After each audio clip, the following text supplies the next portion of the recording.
Welcome to Tommy Solo's Famous Friends.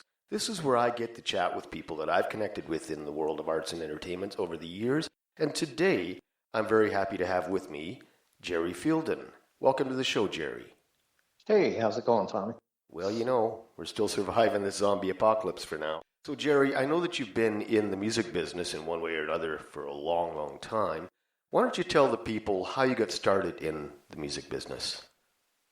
Well, the first thing is that when I was a little kid, around 8 years old, I heard the Beatles, and of course I decided I want to become a Beatle. So that's how it basically started.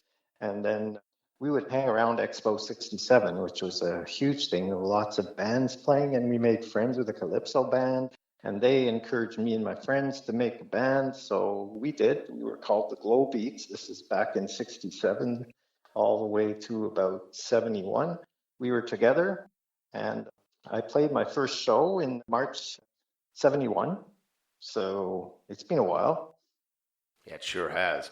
And I know you've done a lot of interesting things over the years with your music, and I understand that your longtime band has a new release about to hit. What can you tell us about the band and your history with the band and the new stuff? Well, this could take a couple of novels, but I'll keep it short. I had a few bands in the 70s and 80s. One band in the 70s was called Landslide, and we played the progressive hard rock, influenced by King Crimson, Rush, Black Sabbath, a whole mix of things, which is still what I'm doing today. I'm very faithful to that kind of music with adding some new things, into it, doom metal and, even metalcore at times. But and then in the 80s, I was with another progressive band in Toronto called Riser. We played shows like, for example, with former Max Webster members, Espresso and stuff like that. It was fun. When I got back to Montreal in the 90s, I didn't do much because I was raising a family. So I had 3 kids then. I got another kid now with my second wife who has perfect pitch, which is fun. But to get back to the story of the band, I took some guys from a couple of my old 70s bands and we got back together in January 1st, 2003. 2003. And I've been through a lot of lineups. We released our first album in 2006 under the guidance of my friend and now boss, Denise Gorman, who's an excellent producer and an excellent boss, but, shout out to Denise. So that was the beginning of the band. Now, we've done a few releases over the years. We've had some really, really cool guests because, I worked for Ian Gillan of Deep Purple translating his site, so I met a lot of people through him. For example, Don Airey, the keyboardist of Deep Purple, who also played that famous intro on Ozzy's Mr. Crowley. He was one of our tunes on our 4th album, A Disturbing Awakening. And then we had Vinny Appice from Black Sabbath playing drums on one of our tunes. John Gallagher of Raven, Stefan of Paul Di'Anno's band, a whole bunch of people. And now we have, as our keyboard player, David Stone of Rainbow. So he's been on the last 3 releases, and our last release is called Water Dog. Just before we forget, Jerry, we better tell the people what the name of the band is. The name of the band is AraPacis, ARAPACIS, like the Roman monument that Augustus founded in Rome to celebrate a victory over the Germanic people. The AraPacis, altar of peace in Latin. Very cool. Yeah. So I interrupted you when you were talking about what the band was doing. Okay, well, as I said, we just released physically on Black House Records and digitally on Bullseye with Jamie Vernon, that our last album called Water Dog. Very cool. So there's a lot of stuff going on outside the music with you as well. I know that you're quite the writer, and you kind of alluded to your knowledge of ancient history. When I was looking at your website, I see you have several essays on the ancient Romans. Oh yeah, those are like my university essays, my work. I went back to university in my 40s, and got a couple of degrees, one in history and the other one in library and information studies. So very useful when you're writing a book. So I wrote those essays, and I also wrote a book on 438 Squadron of the RCAF, a history book that I was commissioned to do. Well, the place where I was working, Société Historique du Marigot, the Marigot Society, Historical Society in Longueuil, Quebec, the authority on everything South Shore of Montreal. And of course, the squadron is based in Saint-Hubert, which is on the South Shore. They came one day, one of the soldiers came and said, we'd like to commission a book for our 75th anniversary from 1934 to 2009. And my boss then, Michel Pratt, who is the big authority on the South Shore, started writing it, but he didn't have time, so he asked me to write it, which I did with a little bit of his help. And it was a great experience. I was over at the base for a whole year, embedded, basically, looking through their archives, meeting the people, even going on a pilgrimage to meet some World War II people before they passed away. It was super, super interesting. And it was a whole facet of my life that I'd never, thought I would get into at the time. But it brought me a lot of good things. They even gave me a medal for it, the Queen Elizabeth II Diamond Jubilee Medal, which I got at the Hamilton Warplane Museum in 2012. Wow. What a ceremony. That was fun. Yeah, no doubt. Now, but I was nervous. I'll bet. Is the book widely available to the public? No, they made 500 copies. Like some libraries have it. I know McGill University Library has it. I got a few copies, and my family has a few copies. But yeah, if you go to some libraries, they definitely have it. It's not obviously the kind of book that, it would sell 1 million copies, but it was fun to do. A great part of my life. Yeah, I'll bet. Now, you had a small part in the Anvil, the Story of Anvil documentary. What can you tell us about that? Oh, yeah. We go back because at the time I was, like back in the late 80s, I was a concert and portrait photographer. So I met a lot of people from bands, and one woman introduced me to Ian Dixon, the bass player in Anvil. And he said, look, we're looking for somebody to come and shoot us at the Elmer Campbell because we're going to be doing a live album. So I shot them a couple of shots on that live album. It's called Past and Present, Anvil Live. And then again in 2000, Lips called me from Anvil and said, listen, we're at the studio in Montreal here and we're shooting for an album. We're recording an album and we need a photographer. You want to come? So I went there and shot that album too, called Plenty of Power. I got all the pictures on there pretty well. So we were friends. So one day I asked them if we could open for them, like our band, AraPacis, could open for them at Foufoune Electric. And he said, yeah, sure, that was great fun. And then the band changed personnel and we ended up at the movie, shooting in the movie. So Raven was there. I met John Gallagher there from Raven, who played also on our 5th album, nearly the whole album, bass. Yeah, so they were shooting. They shot all the bands, but only the Anvil footage stayed. But you can see me sitting at a table having a beer and stuff, at one point. That's my small part. Yeah, well, at least you kept some of your presence in there, yeah. So, I mean, I talked to a lot of people about similar situations. For example, Ellen McIlwain was in a Jimi Hendrix documentary, and they cut her whole thing out. Anyway. Oh, Ellen, great. She's fantastic. She's a nice person, too. Oh, isn't she? Yeah, man. Oh, yeah. She's a great player. That slide playing is just blow away. And she's another classic example of people that have been through the meat grinder in the music business, because you're aware of a lot of the things she's done. I mean, she had so many albums out there, worked with so many great people. I mean, she had Jack Bruce in her touring band. She's worked with Taj Mahal and all that. Somebody made a boatload of money from all that music, and now she's driving. I know so many people in that situation. When in the early 70s, I met and hung around with Mahogany Rush, for years. And Frank and the boys, like Vince was in a band with me for a while, Frank's brother. And Paul and Jim are still friends, and so is Frank.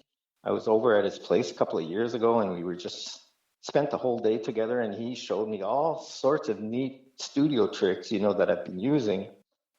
He's a great guy and a mentor. And also, speaking of mentors, I must mention Roger Fisher of Heart, who is a mentor to me too. He's helped me a lot with my production skills. And, I've had good people in my life, and, I'm very fortunate.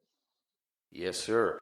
And speaking of production skills, I was very fortunate to have had, it was David Henman original guitar David. player Yeah. from April Wine. Yeah, he recommended that I use your manufacturing services, and so I did use Duplication.ca for my last release. And I was very grateful for that. And grateful to David, too. You know, he's a super cool guy. We get along really well.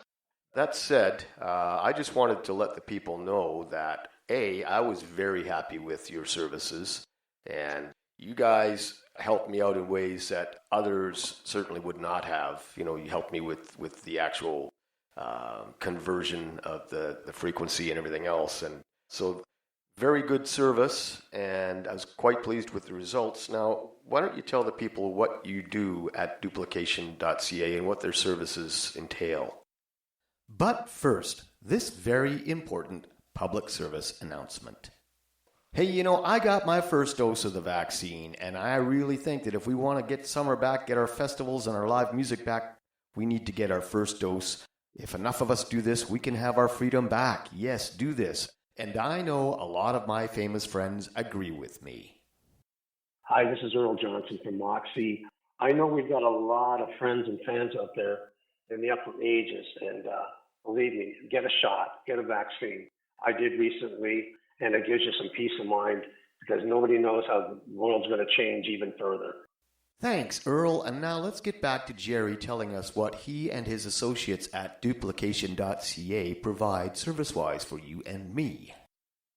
Well, going back on that, just before I go more into detail, like with your experience, me as a musician, when I'm faced with a musician that needs help, of course I'm there to help. That, you know, above and beyond what Duplication represents, Duplication.ca is like a family business and very close to all the musicians that they work for. You know, I try to follow that lead, you know, like Denise and George have been in the business for over 30 years, and they've seen so many musicians go by and help them out, you know, above and beyond just business. You know, that's what I like about this company working for them. You know, it's very personal.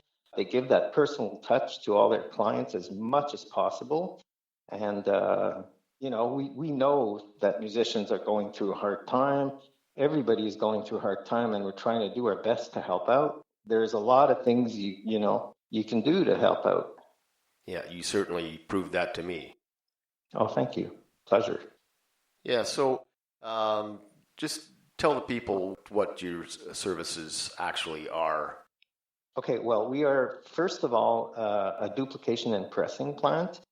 And we will do CDs, DVDs, USB keys. We will print for you. We can print books. We can print posters. We can, you know, we have a whole bunch of services available, mastering, graphic services. It's like a one-stop shop. If you need anything done from A to Z, like we're the guys and the girls, you know, to do this kind of thing. And of course, you know, most of us in the sales department, musicians, we try to match whatever service goes with whatever musician. So I'll give you an example. A lot of people don't know that. Like when you do a CD pressing, there's two different kinds of CD pressing. There's the CDR, which is the cheaper one if you need a short run, and it's still really good. And then there's the professional one like you see in music stores, which is called replication. Now, a lot of people don't know the difference and are somewhat confused, and our job is to explain to them what would fit best in their circumstance. So say you're going like playing a couple of bars with your friend's band, and you're not going to need a huge professional pressing, obviously. But if you are serious about it and you know, like definitely have to go for the professional pressing.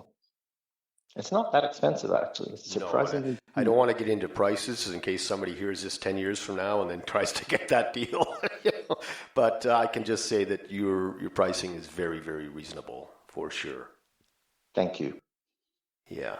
So I know that you've rubbed shoulders with a lot of very successful artists, and it sounds like the AraPacis band has had a pretty good run as well.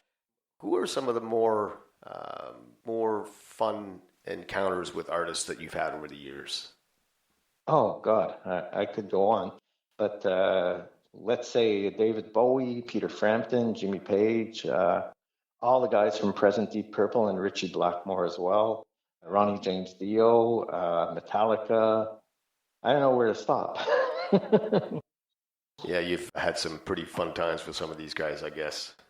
Yeah, definitely. Yeah. Partying with Crocus for like a week. Then Mark Storach, he's a really nice guy.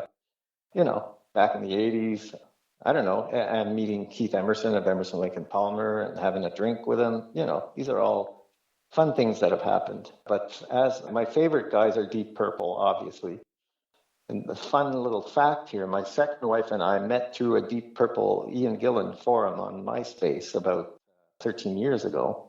And we are together now because of Ian Gillan and Deep Purple. Wow. And of course, me working for Ian, like translating his website into French, I get to meet a lot of people. But our son is called Gillan. We both have Ian Gillan tattoos on ourselves signed by the man. You know, we're very indebted for that part of our life to Deep Purple. Deep Purple is definitely my favorite band, and hers. My wife, Michelle, who is also the singer for AraPacis. Well, that's quite the story. Holy cow. Yeah. Yeah. Yeah.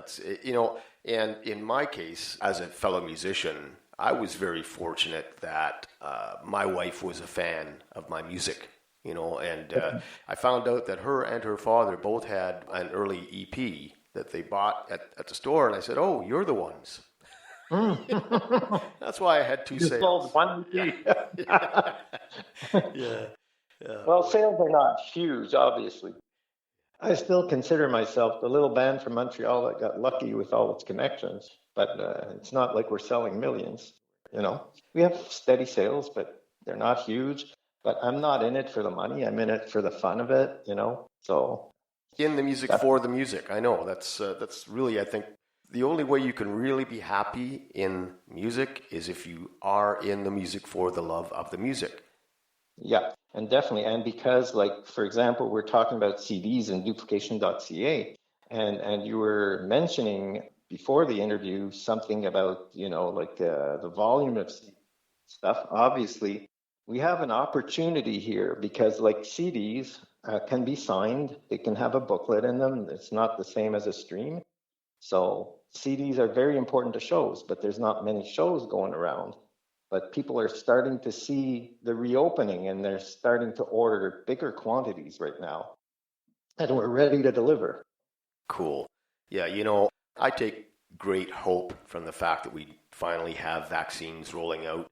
And I also feel like because we haven't been able to play live shows for so long, that when we do get back there, people are going to have a renewed enthusiasm and appreciation. And, I think it's going to be like the new Roaring 20s. Once this is over, the music is going to be live and happening, and people are really going to come back. That historical comparison has been bandied around a lot, like the second Roaring 20s. There are a lot of parallels. I just hope what came after does not happen. Yeah, I agree 100%. Well, Jerry, this has been great fun. I do look forward to a time when guys like you and I can actually get together face to face with a coffee or a beer and tell a few lies. I want to thank you very much for taking the time out of your day to talk to me. And until next time, cheers. You got it. Well, Jerry Fielden is one of those guys who's got an awful lot of things on his plate at any given time, including being a friend to the stars, a wicked guitar player, and leader of his band AraPacis. Don't forget that their new CD, Water Dog, is available through Black House Records, and you can get their music in digital form at the Bullseye Canada Bandcamp page. And, of course, Jerry and his team at Duplication.ca are ready, willing, and able to help you with any of your media replication needs at Duplication.ca, so check that out.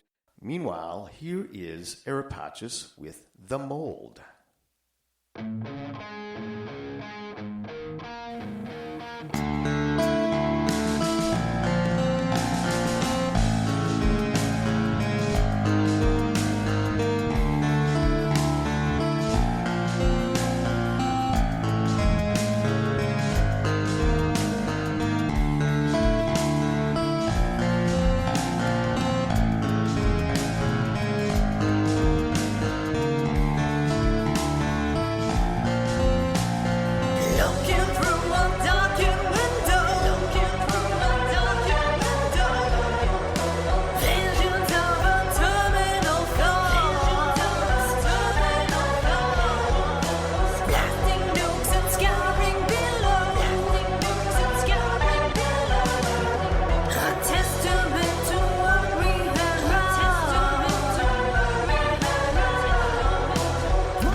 Tommy Solo's Famous Friends is a one-man production, meaning that I've done all the work, including producing, editing, guest acquisition, etc. All rights reserved. You can find me on Facebook, Twitter, and Instagram.